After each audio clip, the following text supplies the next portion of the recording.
Welcome to YouTube channel of activist. और आज हम लोग जीके का सेक्शन जो है वो आप लोगों के साथ डिस्कस करेंगे। जितने भी भारत से संबंधित सामान्य ज्ञान के क्वेश्चंस हैं वो हम इस सीरीज़ में करेंगे।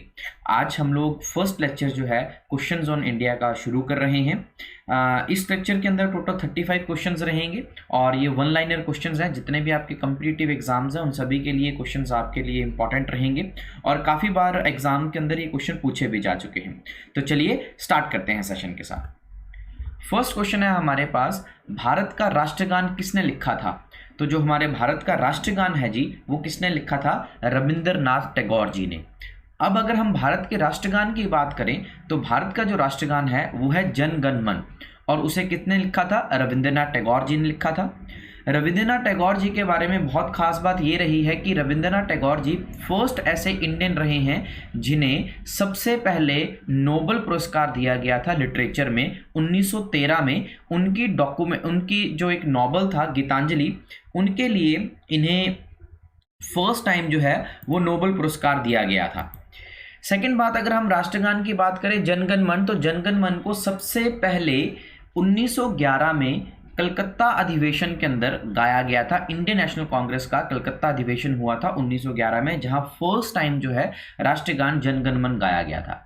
अगर हम अपने जनगण मन की बात करें तो जनगण मन का जो टोटल टाइम स्पैन है वो है 52 सेकंड का, लेकिन अगर आपको शॉर्ट स्टैंजा में उसे गाना हो तो उसके लिए हम 20 सेकंड्स का जो टाइम पीरियड है वो अलाउ किया गया है।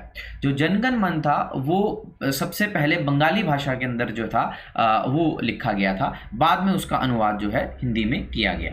तो इसके बारे में ये इंपॉर्टेंट बातें हैं जो आप याद रखिएगा।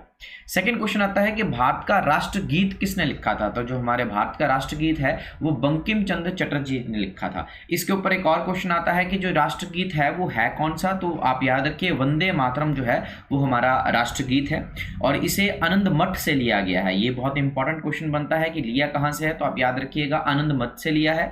बंकिम चंद्र चटर्जी ने इसे लिखा है और इसका इंग्लिश में अनुवाद अरविंदो घोष ने किया है। ये पूछा जाता है कि राष्ट्रगीत का जो ट्रांसलेशन है इंग्लिश में वो किसने की है, तो याद रखिएगा अरविंदो घोष जी ने जो है इंग्लिश में इसकी ट्रांसलेशन की है। इसका जो टोटल टाइम स्पैन है दैट इज 65 सेकंड्स के लिए हम इसे टोटल गाते हैं। नेक्स्ट क्वेश्चन आता है कि भारत का राष्ट्रगीत कौन सा है? जो अभी मैं आप लोगों को बता चुका हूं दैट इज क्या? वंदे मातरम। कहां से लिया गया है? आनंद मठ से लिया गया है। इसे सबसे पहले कब गाया गया था? अब ये क्वेश्चन भी पूछते हैं कि वंदे मातरम को सबसे पहले कब गाया गया था, तो 1896 के अंदर जो है इसे सबसे पहले गाया गया था। भारत का राष्ट्रीय खेल कौन सा है? हॉकी जो है वो हमारा भारत का राष्ट्रीय खेल माना जाता है जी। भारत का राष्ट्र चिन्ह का कौन सा है? तो भारत का जो राष्ट्रीय चिन्ह है वो है अशोक चक्र। ये जो अशोक चक्र है ये सारनाथ से लिया गया है। अशोक स्तंभ सारनाथ से लिया गया है। इसके 3 हिस्से हैं, ऊपर का हिस्सा, मध्य का हिस्सा और नीचे का हिस्सा। तो ये क्वेश्चन पूछा जाता है कि जो राष्ट्र चिन्ह है वो जो स्तंभ है उसके कौन से हिस्से से लिया गया है, तो आप याद रखिएगा अशोक चक्र जो है वो ऊपर के हिस्से से जो है इसे लिया गया है। नेक्स्ट हम बात करते हैं भारत का राष्ट्र चिन्ह कहां से लिया गया है। अभी हमने बात की थी तो सारनाथ सिंह अशोक के स्तंभ से लिया गया है। इसमें टोटल कितने शेर हैं जी? इसमें 4 शेर हैं, 3 आपको दिखाई देते हैं और एक इसके पीछे है। इसमें एक घोड़े का चिन्ह है, हाथी का चिन्ह है, वो जो है वो भी ये जानवर जो है पूछे जाते हैं कि कौन कौन से जानवर जो है इसमें स्थित हैं। भारत का राष्ट्रीय जलीय जीव कौन सा है? तो याद रखिएगा जलीय जीव हमारा गंगेटिक डॉल्फिन है, गंगा डॉल्फिन जिसे कहा जाता है, ये भारत का राष्ट्रीय जलीय जीव है।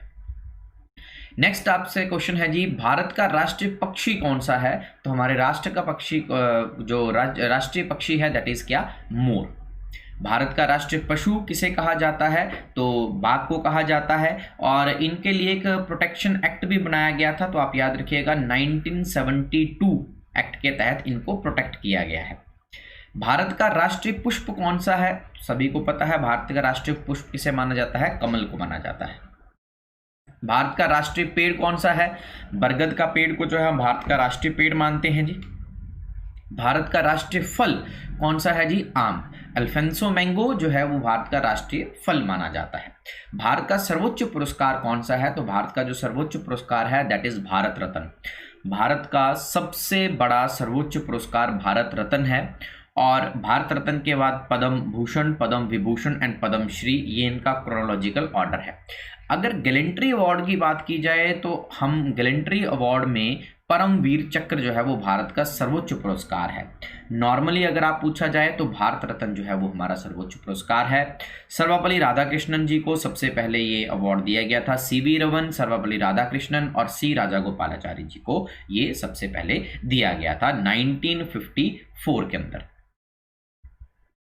नेक्स्ट, भारत का प्रथम गवर्नर जनरल किसे कहा जाता है, माना जाता है, तो लॉर्ड विलियम बेनेडिक्ट को भारत का प्रथम गवर्नर जनरल जो है वो माना जाता है। नेक्स्ट क्वेश्चन है हमारे पास, भारत का संविधान कब अंगीकृत किया गया था? तो जो हमारे भारत का संविधान है वो 26 नवंबर 1949 को अंगीकृत कर लिया गया था। यानी भारत की पहली महिला कैबिनेट मंत्री कौन बनी थी? राजकुमारी अमृत कौर, जो कि हमारी फर्स्ट हेल्थ मिनिस्टर भी रही हैं जी। इंटरिम गवर्नमेंट के दौरान 1947 में इन्हें हम लोगों ने अपनी पहली हेल्थ मिनिस्टर जो था वो बनाया था। भारत की पहली महिला राज्यपाल कौन बनी थी? सरोजनी नायडू जी। और कहाँ की बनी थी? यूपी, उत्तर प्रदेश की ये गवर्नर बनी थी। भारत की पहली महिला शासिका रजिया सुल्तान, ठीक है, ये दिल्ली सल्तनत काल में थी और she was the first lady Sultana के नाम से भी इन्हें जाना जाता है, रजिया सुल्तान। भारत की प्रथम महिला प्रधानमंत्री कौन बनी? तो याद रखिएगा, इंदिरा गांधी जी जो है वो भारत की पहली प्रधानमंत्री बनी थी और इनमें ये फर्स्ट ऐसी लेडी थी जिन्हें असैसिन किया गया था। मतलब असैसिनेशन होता है पॉलिटिकल मर्डर, तो पॉलिटिकल मर्डर जिनका किया गया था इंदिरा गांधी जी थी फर्स्ट लेडी 1984 के अंदर। इन्हें प्रियदर्शनी के नाम से भी जाना जाता है। उसी तरह सरोजनी नायडू जी को नाइटिंगेल के नाम से भी जाना जाता है। भारत की प्रथम महिला मुख्यमंत्री सुचेता कृपलानी और ये यूपी की मुख्यमंत्री बनी थी। क्वेश्चन ये पूछा जा सकता है कि कहाँ की बनी थी, तो आप याद रखिए यूपी की ये मुख्यमंत्री बनी थी। भारत के अंतिम गवर्नर जनरल कौन थे? तो भारत के अंतिम गवर्नर जनरल जो थे वो थे सी राजागोपालाचारी। ये भारतीय हैं जी, सी राजागोपालाचारी जो है वो भारतीय हैं जो भारत के अंतिम गवर्नर जनरल पूछे थे। अगर आपसे क्वेश्चन ये पूछा जाता है कि भारत के अंतिम गवर्नर जनरल ब्रिटिशर्स कौन बने थे, तो याद रखिएगा लॉर्ड माउंटबेटन। लॉर्ड माउंटबेटन जो थे वो लास्ट गवर्नर जनरल थे। उसके बाद भारतीय जो थे वो सी राजागोपालाचारी और इन्हें भारत रत्न के से भी सम्मानित किया गया है। नेक्स्ट क्वेश्चन हमारे पास आता है, भारत के पहले उप प्रधानमंत्री कौन थे? तो भारत के जो पहले उप प्रधानमंत्री थे दैट इज सरदार वल्लभ भाई पटेल। सरदार वल्लभ भाई पटेल हमारे डिप्टी मिनिस्टर रहे हैं और इन्हीं का जो बर्थ एनिवर्सरी है 31 अक्टूबर, उस दिन हमने JNK को यूटी के तौर पे ऐड किया है और उस दिन नेशनल यूनिटी डे भी सेलिब्रेट किया जाता है। सरदार वल्लभ भाई पटेल के आगे नाम के आगे सरदार क्यों लगा? क्योंकि 1928 में एक बरदौली आंदोलन हुआ था, तो बरदौली आंदोलन के बाद उनके नाम के आगे सरदार लगा और इन्हें आयरन मैन ऑफ इंडिया के नाम से भी जाना जाता है। नेक्स्ट क्वेश्चन है, भारत को किस तिथि को एक गणराज्य घोषित किया गया? तो ये मैं पहले आपको बता चुका हूं, 26 जनवरी 1950 को इसे हमने जो है वो गणराज्य जो है वो घोषित किया था, 26 जनवरी 1950। नेक्स्ट, भारत का 29वां राज्य कौन सा बना जी? 29वां राज्य तेलंगाना बना था, अब वो चेंज हो चुका है। अब लेटेस्ट न्यूज़ ये हो सकती है कि कौन सा नया राज्य ऐड किए थे, तो JNK और आप लोगों का लेह लद्दाख, बट अभी यूटी के तहत इनको रखा गया है, बाद में इन्हें जो है वो कन्वर्ट कर दिया जाएगा 26 जनवरी 1900। राइट। नेक्स्ट, भारत का अंतिम मुगल सम्राट बहादुर शाह जफर द्वितीय का मकबरा कहाँ स्थित है? तो अगर इसकी बात करें तो ये कहाँ स्थित है जी? रंगून, म्यांमार में स्थित है। नेक्स्ट, भारत का नेपोलियन किसे कहा जाता है? तो समुद्रगुप्त को भारत का नेपोलियन के नाम से संबोधित किया जाता है। भारत का परमाणु रिएक्टर का ध्रुव कहाँ स्थित है? तो याद रखिए ट्रॉम्बे में ये स्थित है जी। भारत का पहला परमाणु अनुसंधान रिएक्टर कौन सा है? भारत का पहला परमाणु अनुसंधान रिएक्टर अप्सरा है। नेक्स्ट क्वेश्चन है जी, भारत का पहला मोबाइल बैंक। तो मोबाइल बैंक की अगर बात की तो लक्ष्मी वाहिनी बैंक, जिला मध्य प्रदेश में ये सबसे पहले खोला गया था, भारत का पहला मोबाइल बैंक। भारत का पहला राष्ट्रीय खेल विश्वविद्यालय किस राज्य में स्थापित किया गया? तो दिस इज मणिपुर। भारत का राष्ट्रपति त्यागपत्र किसे दे सकता है? तो जो हमारे भारत का राष्ट्रपति है वो अपना अगर त्यागपत्र देना चाहे तो वो किसे देता है? उपराष्ट्रपति को अपना त्यागपत्र देता है। भारत और पाकिस्तान के बीच शिमला समझौता कब हुआ? 1972 के अंदर ये शिमला समझौता हुआ था भारत और पाकिस्तान के बीच। भारत का प्रथम अंतरिक्ष यात्री कौन है जी? तो ये सभी आपको पता होना चाहिए, डॉक्टर राकेश शर्मा जो हैं ये भारत के प्रथम अंतरिक्ष यात्री थे। भारत का प्रथम तेल संशोधन संयंत्र कहाँ पर स्थित है? तो तेल संशोधन यंत्र डिगबोई असम के अंदर जो है स्थित है जी। भारत का प्रथम न्यूक्लियर रिएक्टर कामिनी कहाँ पर स्थित है? तो this is in Kalpakkam. Bharat का प्रथम न्यूक्लियर रिएक्टर कामिनी यहाँ पर स्थित है।